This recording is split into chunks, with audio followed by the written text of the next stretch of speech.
Hello, everybody, and welcome to A Better Life New York. Today's topic, of course, is Bigfoot, and we have with us again, we're lucky enough to have Simeon Hein. Hein is pronounced, right? Yeah, right. Simeon Hein, who, as you know, is, I should say, Dr. Hein is a researcher into so many things that we're all interested in.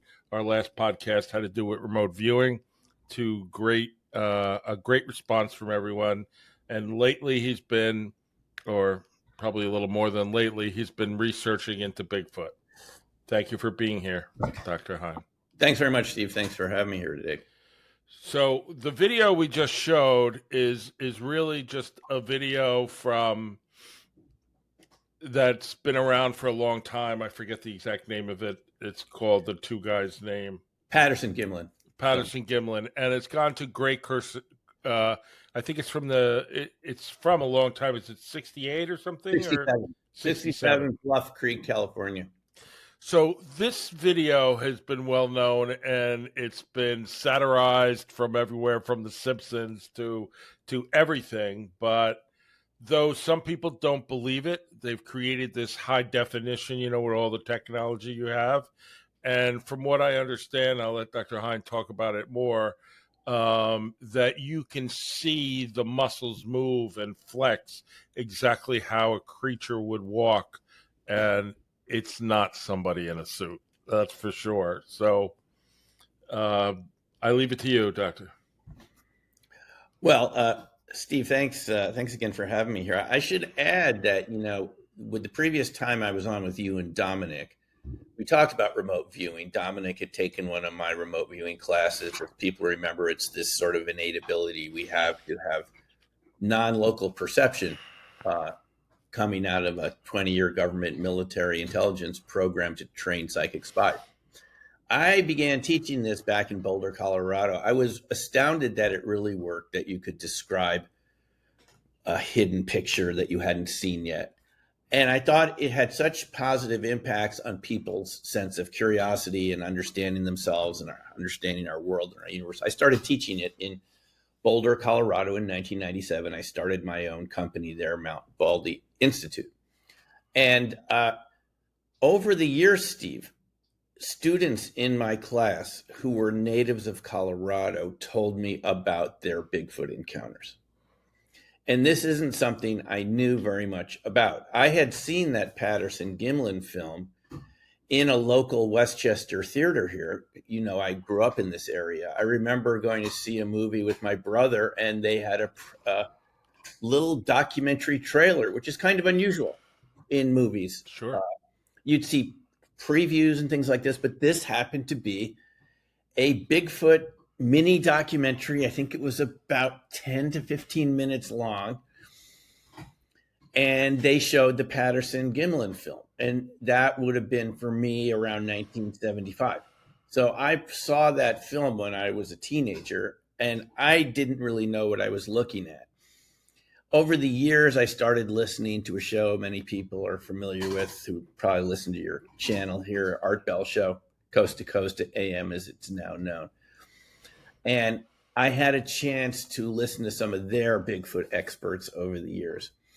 And based on what I heard there, I thought if these cryptozoologists, as they call themselves, people who study rare animals, were correct, that this was some sort of very rare North American wood ape, perhaps a relative of Gigantopithecus blacki, which is a huge gorilla that lived millions of years ago in China. And they found I think they found a jawbone from it. One jawbone and some teeth from China, fossilized from 2 million years ago.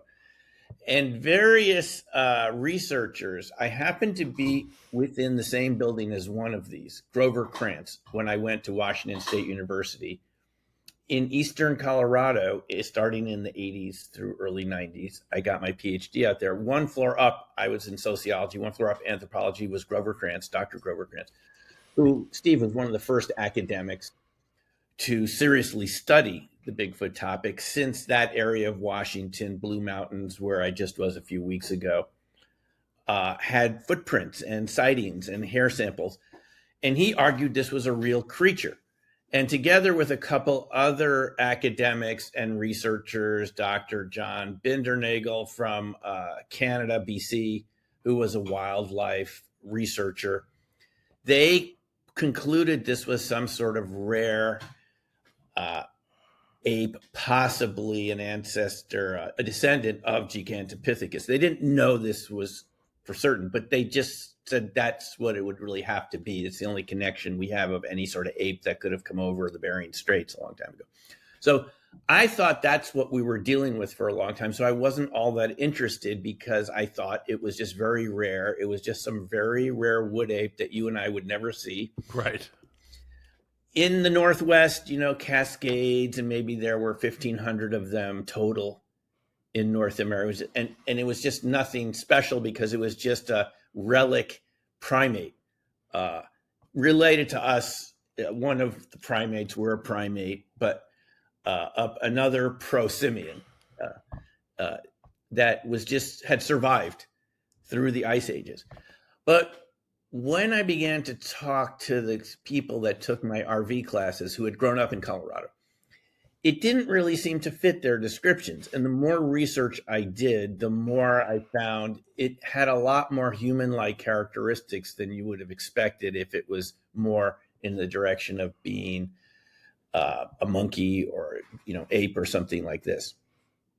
One of the witnesses described, one of my students described being pulled out of a sleeping bag while camping by himself up north of Boulder, west of Boulder, Nederland, in a campground where there were no other people, and something unzipped the tent, pulls him out at rocket speeds. He said the G-forces were so strong he couldn't, he was in the foot of the sleeping bag, and he's 6'4". He was a former paratrooper, and it pulled him out 30 feet from the tent. He screamed, drops him, pops his head out, nothing there.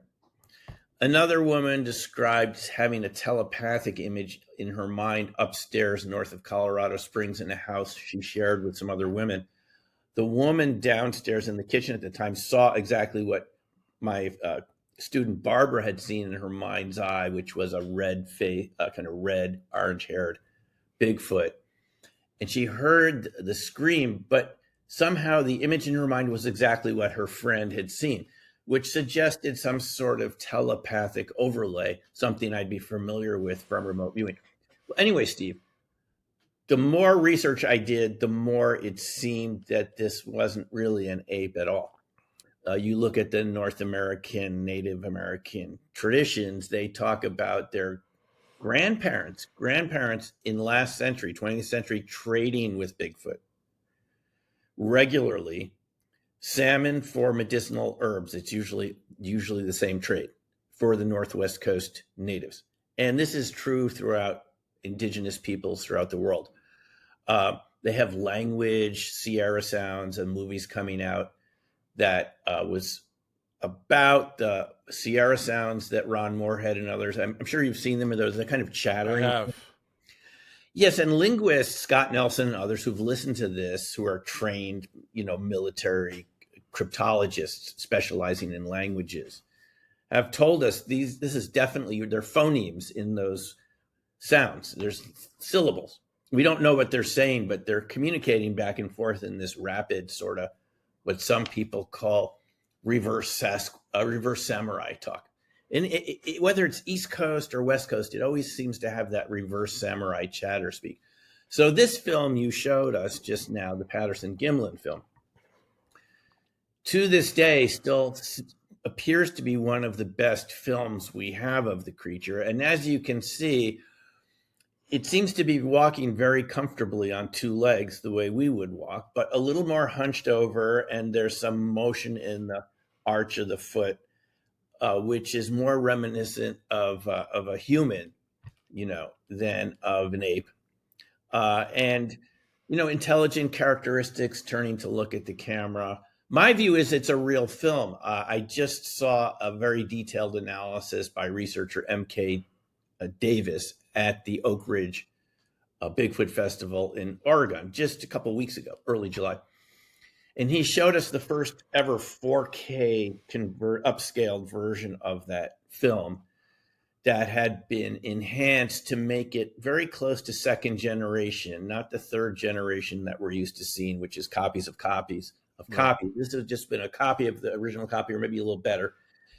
And as you said, Steve, he showed us muscle motion, which human physiologists have looked at and said that's the way real human muscles move. Just like that around the legs, the torso. You can see even the film you showed us there, Steve, the Sasquatch there has a ponytail, something like a pony. You can see long hair in the back and something like a ponytail, which we don't know that we're not familiar with apes doing that. So a lot of the evidence seems to suggest that the early cryptozoologists and researchers like Krantz and Bindernagel and others were correct to say this is a real creature. But it seems to be much more in the direction of a human with special electromagnetic abilities, which we can talk about later, more in that direction than a rare wood ape or anything ordinary that we can easily understand. Right. So, I mean, not to jump ahead here, but there is some thought process in some of the things I've seen that this creature has its ability, almost chameleon-like, that it's able to be in the woods and blend into its scenery. And how that's done is anyone's guess, but not by the same way that chameleons do, where they change the color. They have some ability where they're able to mask, their form, and though you do, when you see them, and people have said that there's this displacement of light almost. And I find that very interesting because in some ways, if it is related to us in some way, that, as we all know from reading Darwin 100 years ago, that these things all branch off into different evolutionary cycles or evolutionary paths. And somehow, if they are related to this, they have become more sophisticated in some ways, maybe out of necessity, Mother Nature taking care of its own. But I find that very, very interesting and surely feeds into the mystery of it all. Right. What you're describing is usually referred to as the predator effect from the movie Predator. The original version had Arnold Schwarzenegger in it. And Right. There's that creature that comes from another planet to like hunt things here on Earth. And it has the ability to become semi-transparent as a way of hiding. Now, it turns out that effect was created by Paul Hynek, J. Allen Hynek's son. J. Allen Hynek being the researcher for the Air Force that worked with Jacques Vallée in Project Blue Book, initially to discredit UFOs and debunk them. And he came to the conclusion that something was really going on. It's his son, just happens to be his son working as a special effects creator in Hollywood in the 80s. I was listening to an interview with him the other day. I forgot how he said he came up with that effect. He just sort of was thinking through it, and I thought it'd be kind of cool to try it out. Well, that's what people see around Bigfoot, believe it or not. Now, as you mentioned, we do have other examples of cuttlefish, even octopus changing their color. Correct. Octopus. Chameleons. I believe these are called chromophores, if I'm not mistaken. And these are creatures that are able to change their pigmentation or the appearance of their pigmentation, the way the Morphos butterfly looks blue, that big blue butterfly. It's not really blue, Steve. Right. It's using waveguides built into its scale structure and its wings to change the frequency of light so that you only see blue reflected, and it gives it that just like the sky is not blue, Same. right? We see Right. blue only because that's what's being Right. filtered through it. Exactly. Exactly. So some things look the way they look because they're able to transmit light through them and become semi-transparent. And others use metamaterials, biological metamaterials that are smaller than the wavelength of light to modify the wavelength of light to reflect blue back. But it's not from a dye or anything, as you'll see in nature. Blue is kind of on the rare side. So we have examples from animals we already know and accept of ability to camouflage, hide, change colors quickly. The interesting thing about Bigfoot is, Steve, if you use these ordinary animal models like we've been taught from the cryptozoologists, I'm talking not from traditional biologists who even doubt the existence of such a creature. I'm talking people who've gone out on a limb like Grover Krantz or John Bindernagel or others who've said, look, we have footprints, we have hair, we have sightings, sounds at night, the howling sounds. It's more than that because they do seem to have the ability to become transparent right in front of witnesses. Now, I mean, you know, from having spoken to me in the previous interview and so forth, I'm a data driven person. I mean, I used to teach statistics, you know, Right. people that spend years of their life getting PhDs, you don't just fool around afterwards and believe in anything. So you want real data. And we have that in this case. We have multiple people saying they saw it go invisible in front of their eyes. And I've spoken to them, Steve. I have gone to these conferences, most of them being out west, though Bigfoot, again, to correct another myth. It's not just in Washington and Oregon and parts of Canada. It's seen in every state, including Rhode Island and Delaware. The smallest states have Bigfoot sightings. But I've spoken to witnesses at these conferences who've said, I've never talked about this to anyone before. In fact, I've never been to a conference before, but what I saw was one go invisible. So you ask, well, what did you see? They said it digitized. It became like sparkly lights.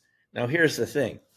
This is what all witnesses report all around the world, which makes a good case for that type of evidence. These are people that haven't spent a lot of time in the Bigfoot community, but where they're describing is exactly what you heard from a description of a Bigfoot sighting in Russia, other countries, other states. I even spoke to someone just a few months ago giving a lecture in Idaho. And this person and her husband were there, and they said, we saw your presentation last year, and I just didn't say anything to you, but we saw one go through our backyard. And as we got a little closer, it turned into, she said, it's hard to describe it, like a shimmering, translucent image, a little sparkly. And the husband, they both saw it. So, Steve, either all these people are just randomly making this up and they don't even want to be known. That's certainly one possibility. Or there is some real, very different phenomena going on around Bigfoot than we've been led to believe, even from the traditional Bigfoot research. Which is interesting, right? Very interesting. Very interesting. I mean, it suggests a life form that has a human-like appearance or gorilla human-like appearance, something in that direction, hair-covered, huge human that's developed abilities that you and I never in our wildest imaginations thought that you and I had. We may have heard stories of yogis in India becoming invisible. These are anecdotal stories here and there. They're a little hard to verify. They could be from ancient texts. And we might have thought it's some special ability that someone that had spent decades meditating in the Himalayan mountains, maybe, who knows, maybe they developed this. But this seems to be a regular feature of Bigfoot. So, from my point of view as a sociologist, a lot of what this has to do with is inability of our minds, personally and collectively, to accept that there could be other human type creatures on the planet with us that science doesn't really know about and has abilities that outstrip our own human abilities. In other words, maybe we're not the top of the food chain. Right. So, evolution means evolve, right? You evolve to survive in your environment. I mean, humans don't need to evolve. We are at the top of our food chain, so to speak. We live in our own world. We control our environments, the temperature, the food, and whatever. When we have another creature that might have continued to evolve, um, maybe not. Maybe it's always been there and been like that. Maybe it was just a small, you know, we talk about when we think of evolution, and that's the theoretical Eve, right? That some female creature, whatever, where's in a food chain, is theoretically the beginning of all humans, and that through the mitochondria, cells or whatever, we're able to track ourselves back to this theoretical Eve. Well, Right. it is possible that, and we know this from anthropology, that at certain times there's different um, two different lines of prehistoric apes or humans or whatever you want to call them, cavemen, that exist in the same time period.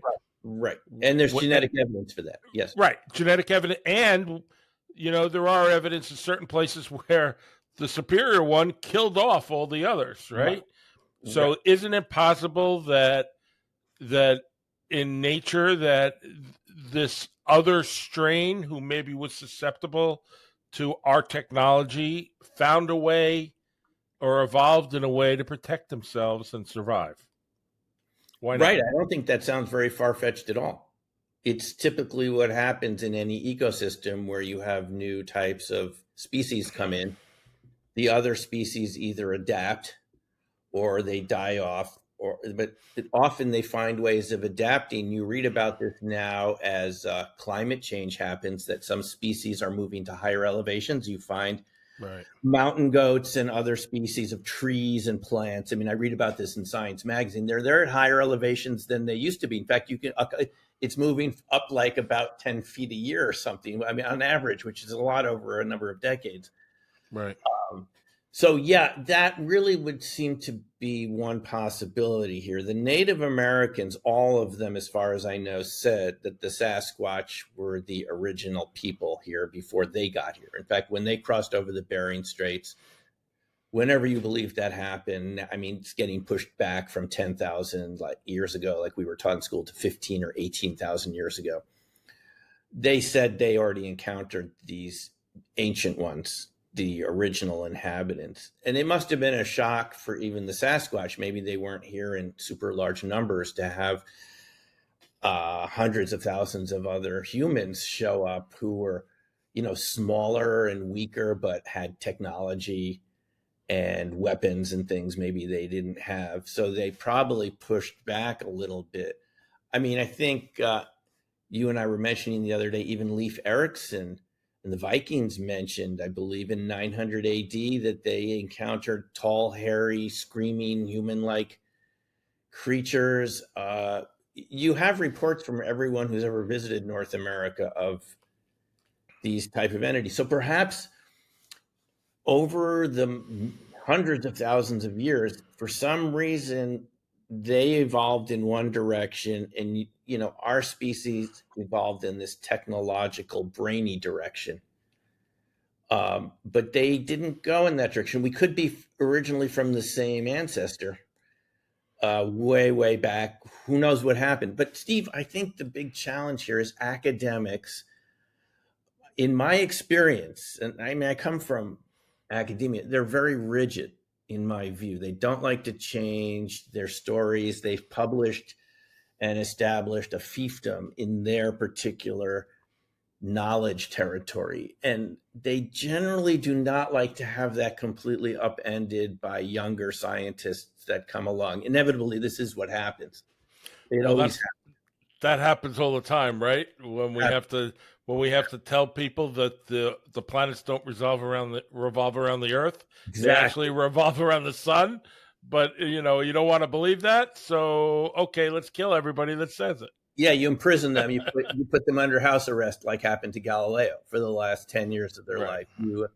you burn them at the stake like Giordano Bruno. I mean, this isn't that long ago in our No, it's collective not. history, and it hasn't changed as much as you and I might want it to change in our audience. It's just we don't burn people at the stake anymore, but we may deny you tenure. We may make it hard for you to be employed, and people have to run their lives and pay their bills and their mortgages. So, in my experience, professionals are under a type of blackmail to stick with their tribe of other professionals. The last thing they want to be is ridiculed because it would make it harder to publish. Right. Present Ostracized. Look at Oppenheimer. it. Oppenheimer during his theories, there were a handful of people that, kind of believed what it is. And he started, the beginnings of what he thought of in physics in California, and no one else was doing it. And next thing you know, they want him to build a bomb, right? So, Yeah, I'm not, it's I'm slightly related to Oppenheimer. I found out recently that really, my father's brother, married his granddaughter. isn't that interesting? Yeah, so by marriage, I have some connection back to Rob. Go figure. But that is absolutely right, Steve. This is what we're up against. The human species is up against is this rigid, dogmatic attitude, and we would all like to believe that scientists and academics are objective, that they're willing to adapt their beliefs to data, to evidence, right? To reality. But I'm afraid to say it doesn't happen as much as we would like it to. There's a lot of resistance to change and new ideas and new methods of looking at data. And so, what you get from the anthropological community towards Bigfoot is more a type of ridicule and a type of ad hominem attacks, not really dealing with the evidence, but just saying, finding ways to laugh at it and make snide remarks in a way you might expect from the New Yorker magazine or some of our top newspapers rather than a serious scientific inquiry. Now, you and I know what happens in the long run. The data catches up with society like it did with leaded gasoline. We don't do that anymore. Uh, Right. it can take decades, but eventually the data catch up and people realize we have to make a change. We're seeing this happen right now with the UFO subject, with all these congressional hearings, and there are more of those planned right now to keep bringing forth more witnesses. I've met the people from the Pentagon who are former Pentagon officials who are responsible for bringing these witnesses in front of Congress in camera sessions, classified, live, right there in front of in secure compartmentalized facilities to hear what they say they've seen, which probably would be quite shocking to the public if they were privy to this type of knowledge. But once it happens in one area that's really been held back for whatever reasons, it seems to me there's a contagion effect. It begins to happen in other areas of knowledge. I mean, in your introduction to me, it's a very kind introduction, people probably wonder, how did Simeon go from RV to Bigfoot, UFOs, crop circles? It's because you come across witnesses at conferences around those topics who are coming from another subject area, but they feel they'll be around people that are open to hearing about their experiences working for the government and so forth, because they want to talk to somebody. And often people in classified occupations suffer from a lack of communication with any other people. So the time goes by, they want to talk about to other people. They're not going to share their classified information, but they want to be around like-minded people. So you begin to realize there's a whole series of classified topics, and I don't think it lasts forever, just like the Berlin Wall didn't last forever and came down quite suddenly in 89. I happened to be working in Europe that summer. I saw the beginnings of it, working in Vienna with the East Germans coming over there, and it never stopped. And by the end of the year, the wall was gone and East Germany had ceased to exist. And no one predicted it. So I feel in a similar way that could happen with these topics, because during the length of time I've been alive and, kind of a thinking person, I haven't seen that much interest in these topics but I've seen a lot of evidence, and the evidence keeps growing. And I think you get a very fast reaction. I mean, I called one of my books Black Swan Ghosts for a reason. It's like a black swan event, but with a whole subject matter that previously everyone was just sort of laughing about, and all of a sudden it could be in your face. So I think that could be true with the Bigfoot topic.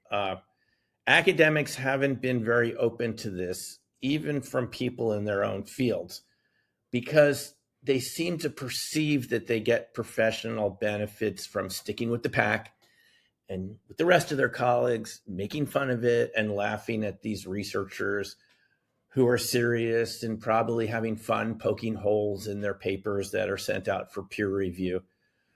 And inevitably, the information comes out. And I think those people that were laughing won't be laughing forever. They'll realize, whoa, it really turned out to be real. There are even articles in the New York Times recently, another article about UFOs. They published that article in 2017, which changed the landscape. All of a sudden, they're saying this is something we need to look at a little more closely. So I think my view, and I could be wrong, is that this will happen with a series of topics, because sort of like in my situation, when I found out remote viewing really was a real thing, that people had an innate psychic ability. Maybe it's very faint, but it's there. And I found there had been a classified program run out of Defense Intelligence Agency to create psychic spies. And I spoke to people who were former Pentagon officials who told me about their knowledge of Soviet psychic feats, including telekinesis, ability to move things at a distance that they had witnessed through eavesdropping on Soviet experiments. Then you start to wonder, well, what else is true that they haven't told us about? If it was true about RV, which is just one component of all of the paranormal phenomena we talk about, if you could call it paranormal at all, well, what else that you and I have heard about really has a lot of evidence behind it? Bigfoot, UFOs, ghosts, phenomena like that, even free energy, cold fusion, low energy nuclear reaction. You begin to wonder whether there was a widespread campaign from various aspects of the federal government to suppress these topics, maybe for reasons they felt justified. They don't want, secrets and new technology getting in the hands of our adversaries before we develop them. I mean, we can understand that, but that our sense of reality has been distorted for probably at least 70 years. That's my view of it. Well, there's probably some truth to that. I don't think at this point we've learned that the government lies to us about various things. Look at the Vietnam War.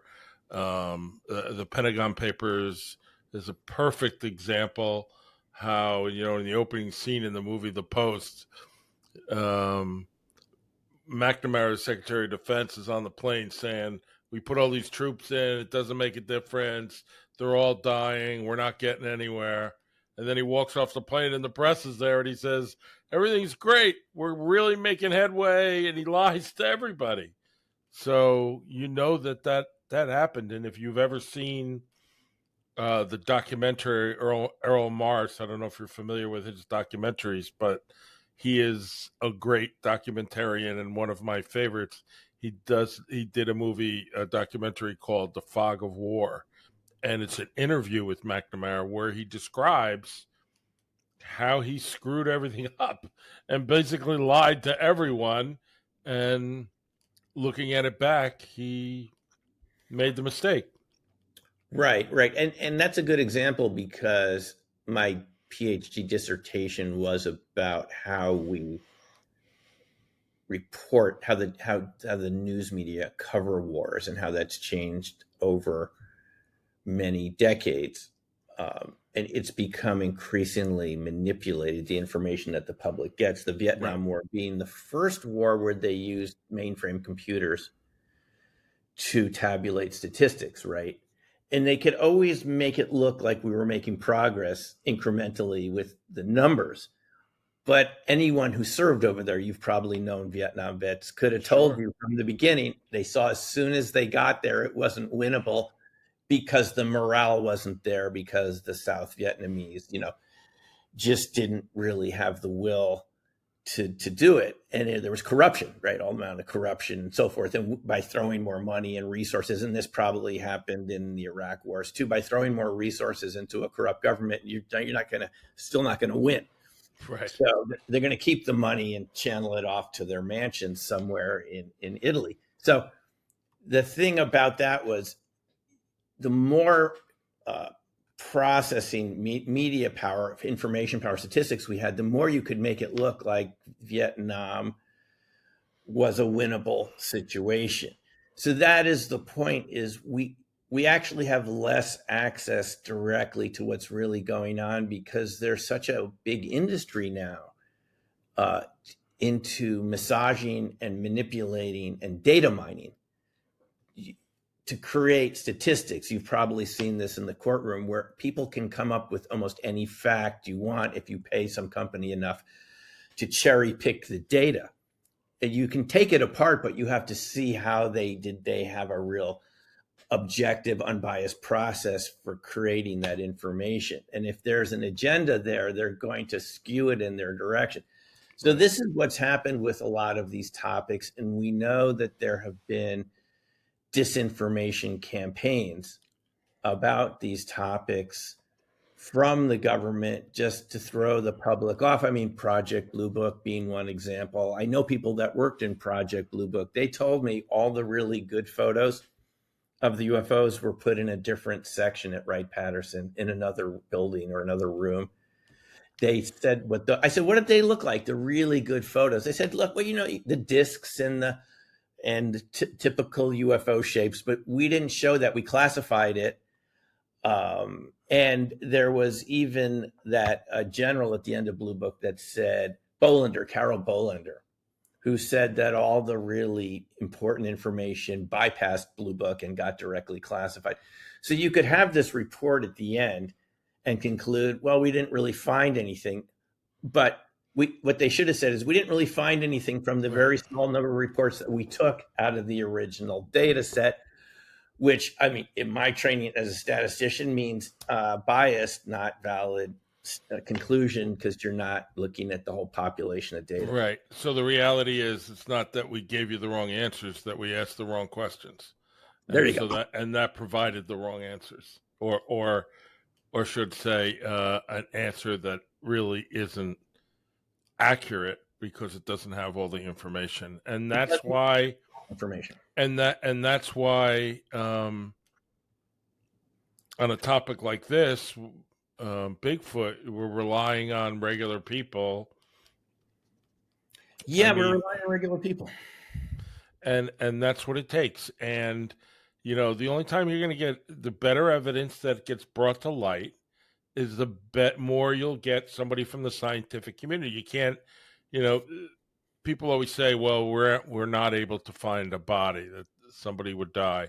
But I noticed more recently that there are sightings with younger, I mean, it's always the lone Bigfoot wandering around, but now that there's smaller, almost childlike observations or sightings. Yeah.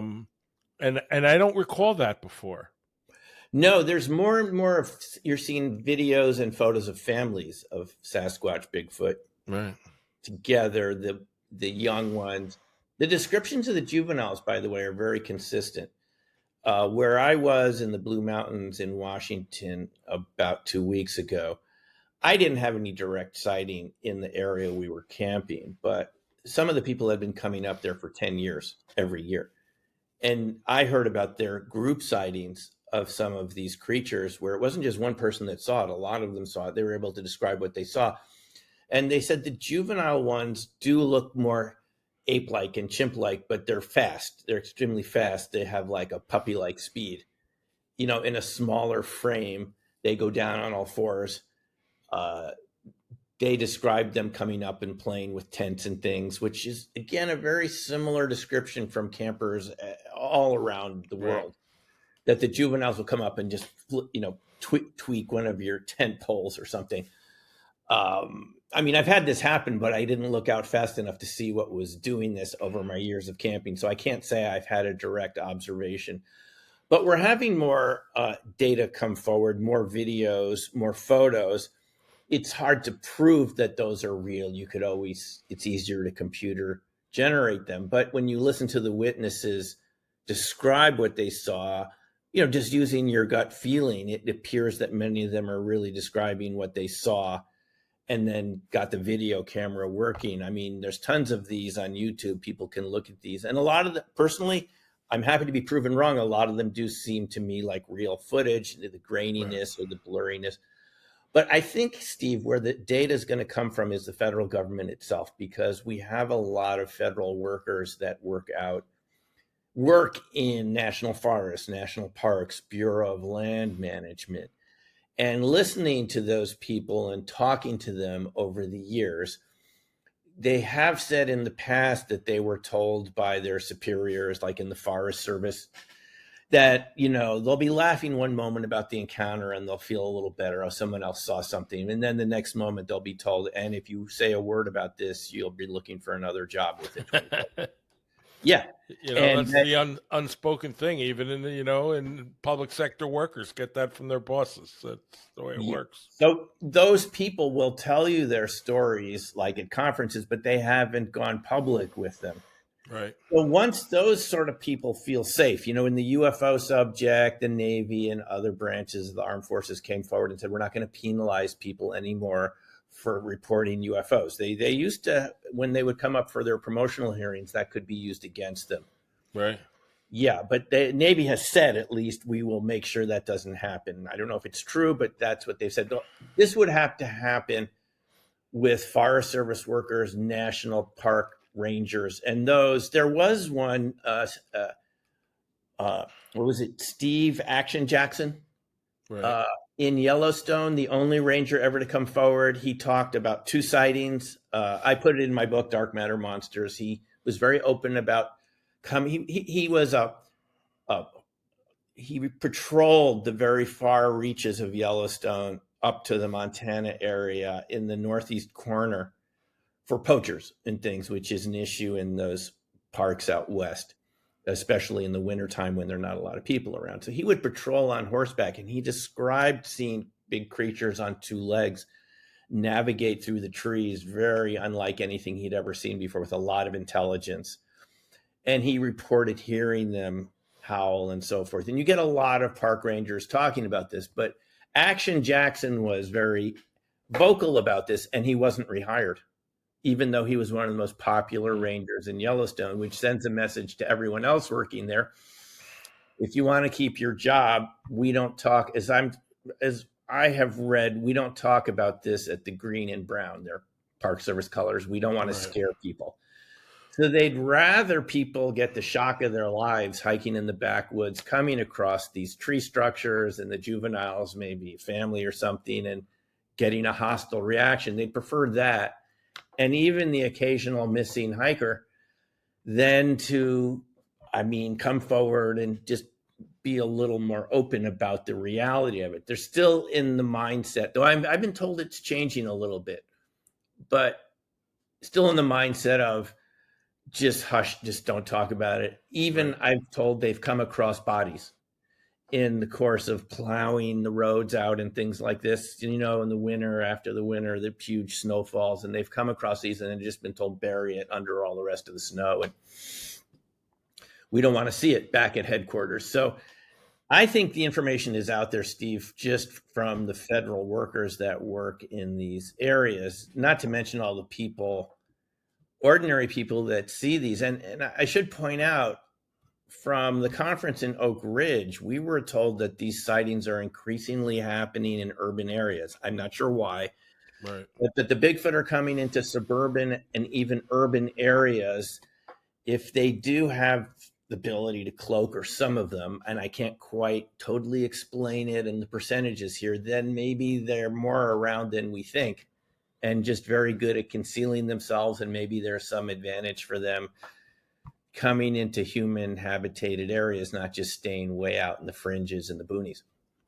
So tell us something as we've seen recently. I think you said that you had some interactions, or when you're up there, you have some pictures or something like that?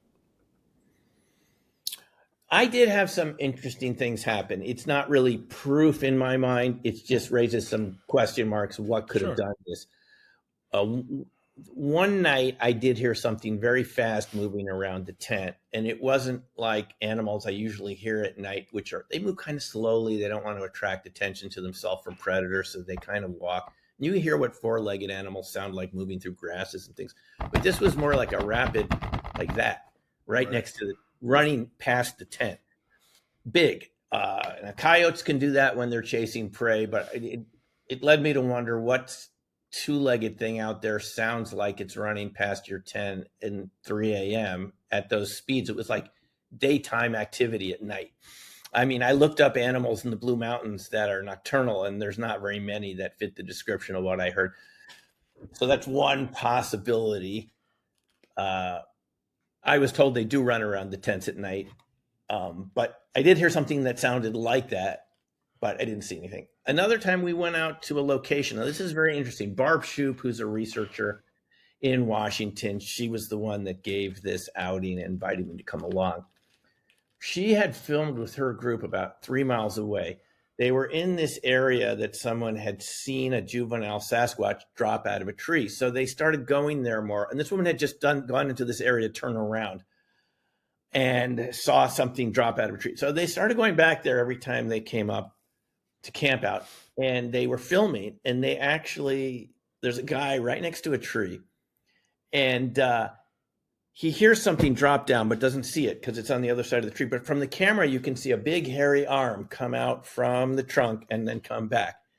It's no mistake about it. It's a big hairy arm with a hand, and it's on video. So Barb described it as something sliding down the tree like this, like they might be able to. Well, we were out there. She wanted to take us back out to where that was filmed, and I thought it'd be a lot of fun to see where this video had been filmed. It's one of the better videos we have of something that could be Sasquatch, unless you think they're like chimpanzees out there. And we come back, and my peanut butter jar has been opened up, and I had twisted it shut. So I imagine raccoons could do something like this, but are they active during the day? And it had left the lid a kind of good distance, a foot away from the jar.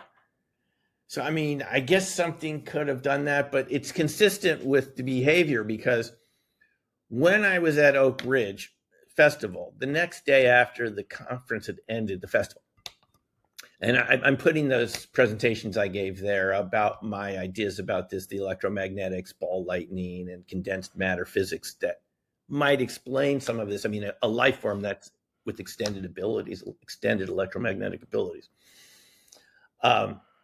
We went to this area called the Owl Moon Lab. And by the way, people can see a lot of what we're talking about from what I'm talking about here in that movie, A Flash of Beauty, Paranormal Bigfoot. It's a sequel to the first Flash of Beauty movie, Bigfoot Revealed. And they had me speaking about some of these topics, the electromagnetics and so forth, coherent matter, in Paranormal Bigfoot. So there was a place there, Steve, featured called Owl Moon Lab. It's in the Owl Moon National Forest.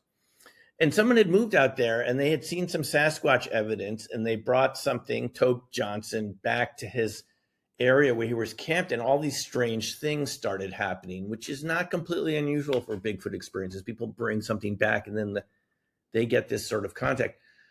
I was shown a peanut butter jar that someone had left there. It was completely cleaned out, which wouldn't be that strange. But what was interesting about it is it had a very clear thumb indentation in the plastic. I mean, you'd have to have a thumb to do this. Right. I mean, you have and a very strong one. Very strong thumb, because I tried to unkink it and I couldn't with reasonable pressure. And yeah, it's definitely a peanut butter plastic jar with some thumb and something like that in it. A bear wouldn't be able to do that. And this, apparently, Sasquatch love peanut butter. They love some of the things they don't have out there, and they will completely clean out a peanut butter jar. And the reason it wasn't a squirrel or something is there's no bite marks. If you've ever left anything outside, even around your home or camping, squirrels come in, there's a lot of bite marks and things as they're trying to get in. No bite marks on this. just one big tooth mark, like a big one tooth size mark. Again, does it prove anything? Absolutely no. I mean, there could have been someone that you could come up with counter explanations, but it is consistent with what we've been told Bigfoot do. People leave gifts for them on these stumps of trees. They come back a week or two later and it's been opened up, and they open it up sometimes just by popping it open with their thumb. It's the quick way to get there. So that is some evidence that there were things like tree structures out there.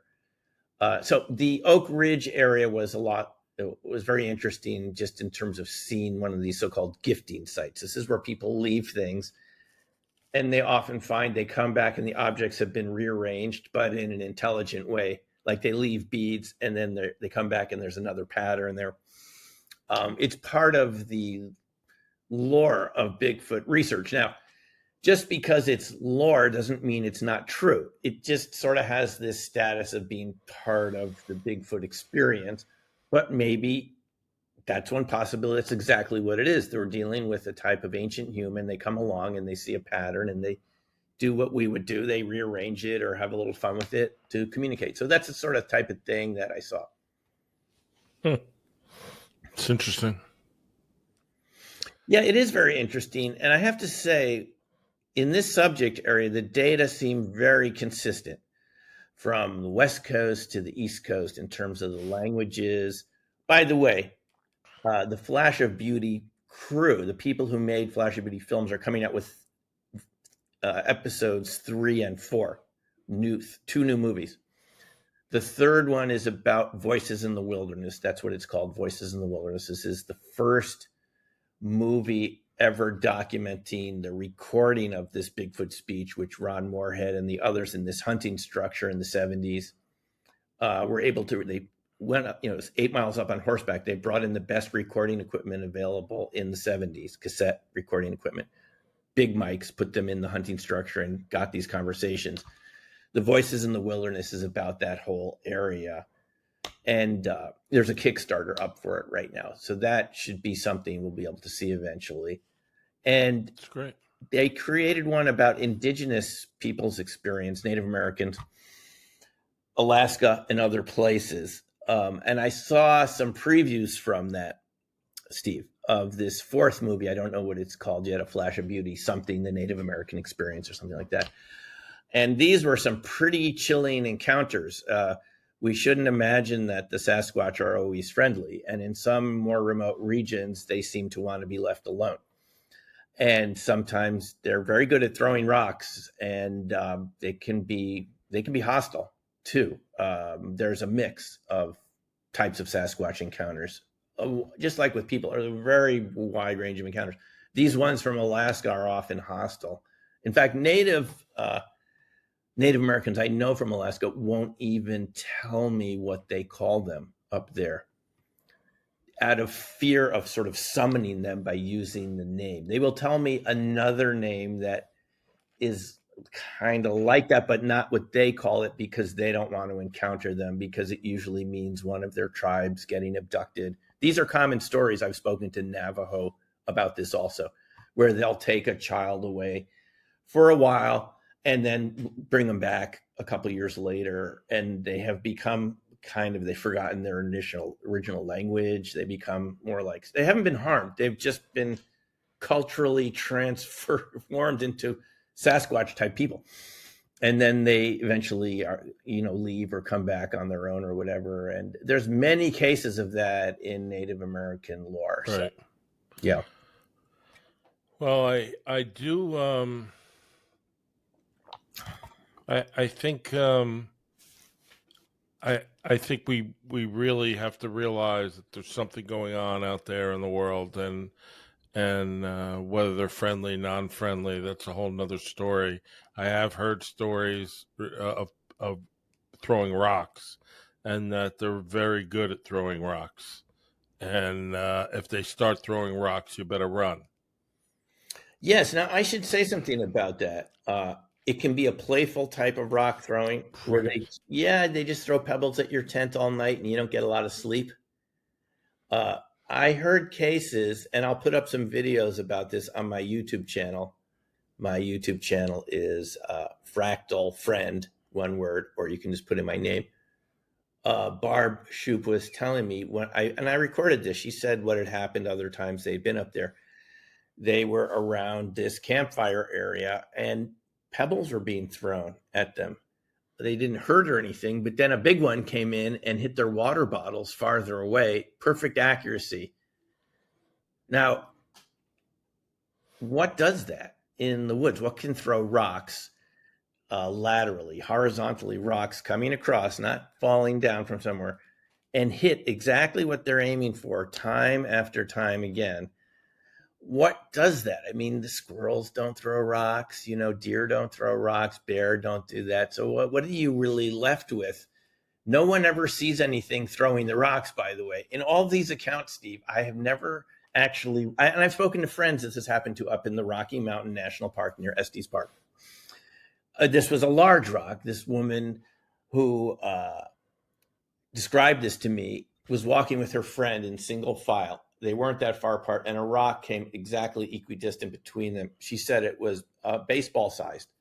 It knocked the woman down behind her just from the proximity. She wasn't hit by it. It was just so close, she was startled and fell.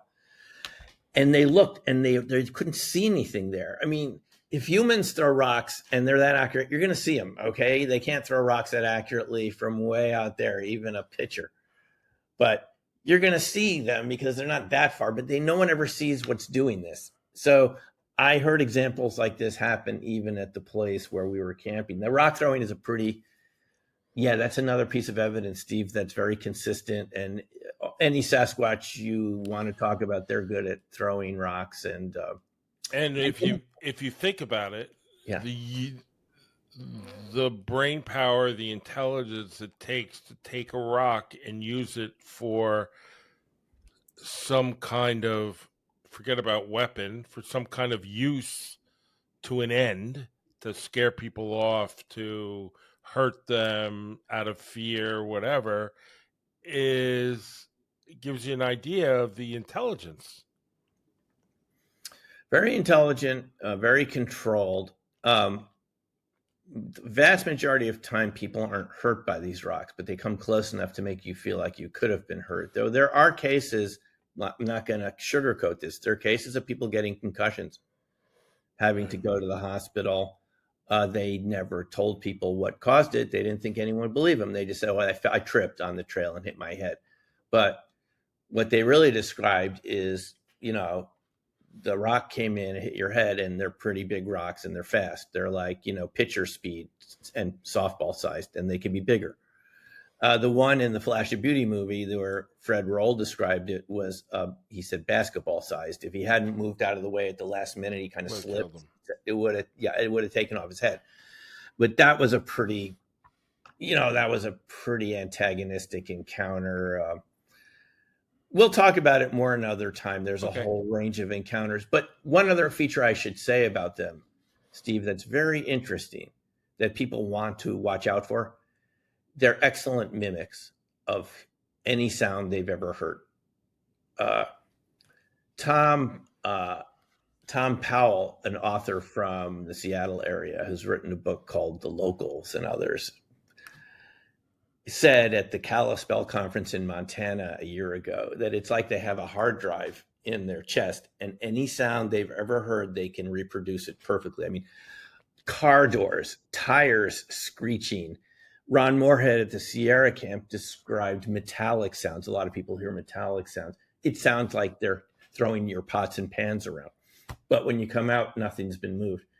And of course, they're very good at imitating you or your dog barking.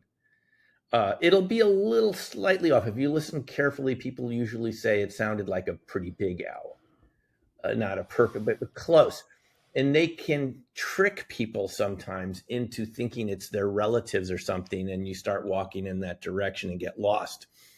So they have an excellent mimicry ability, which goes to your point about the intelligence, is they know how to trick people if they want to into you thinking it's another animal or it's a relative or your dog or you. People have even heard themselves calling for their dog coming from the forest near where they live. When they're inside, the dog's inside, and someone's mimicking them calling their dog. So, Well, it's funny yeah, because that's very similar to a visual camouflage is an audio camouflage. great. It's a very good point. It's a similar sort of thing. Audio camouflage, visual goes together, doesn't it? Yeah. It goes together, and I know for some people listening right now, this must seem unbelievable. You must think that I've gone off my rocker or something, but I would just say to people, don't believe myself or Steve. Do your own research. Get your own books. There are plenty of good books out there on the topic. Make your own mind up. Read some of these accounts from witnesses. You can see them on Facebook pages.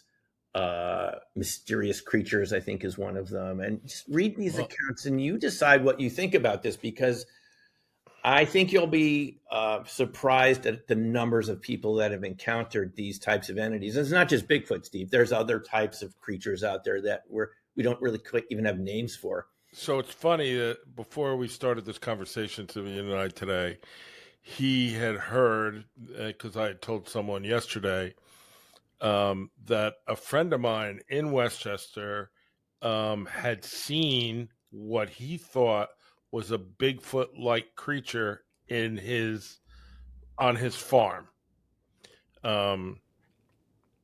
It's 40 or 50 acres. It's predominantly wooded. And his daughter had filmed the video of this creature, and it was in a place they do not usually go. And when you look at the video, can you see what it is? You hear the story all the time. Not really, but you kind of see something staring back at you. And you say to yourself, this is Westchester County in New York. It's not a gorilla. What the hell is it? And then after further exploration, and I've seen those pictures as well, they found some stick kind of shelters. Yeah. Which I've seen pictures of in other places. So he really believes it's a Did it look Bigfoot. anything like that? It wasn't that sophisticated. It was Right. just less. It was less. It was on an angle, on But a tree, yeah. but just not as many. Maybe it was in the early stages. So last night we were talking about it with him, and he didn't have the video with him, or else I would have showed it to you today. We looked up where they keep track of Bigfoot sightings, and strangely enough, there was a documented Bigfoot sighting in the exact same place that he saw, allegedly what he saw. So Really? he's not the only one that saw it in the same town, in the same area. You are talking the BFRO site? I don't know what it is. It's Bigfoot Research Organization. Yeah, so BFRO I think it's .net. I don't know where he looked. He showed me. He goes, look, somebody else saw it too. They have a database, BFRO, Bigfoot Researchers Organization, and people can report their sightings there. And BFRO will send out trained investigators to talk to you. They want to make sure these are real reports. So reflecting what you're saying, Steve, I checked the BFRO database, and there was one sighting in Westchester a number of years ago in very northern Westchester. I don't know if we're talking about the same area, by a lake. It was two off-duty police officers in a rowboat, and they described what they thought were chimps at the edge of the water. They didn't know what else to describe them as. Really? I don't know if that's the same one. No, this isn't about a lake. This is, it's very wooded. It's very hilly. It's dense where people don't walk. There are no paths. And on the edge of this, there's another structure that a renter rents on his property. And they had, for some reason, his daughter was summoned to go over there, and she saw it. And well, there you go.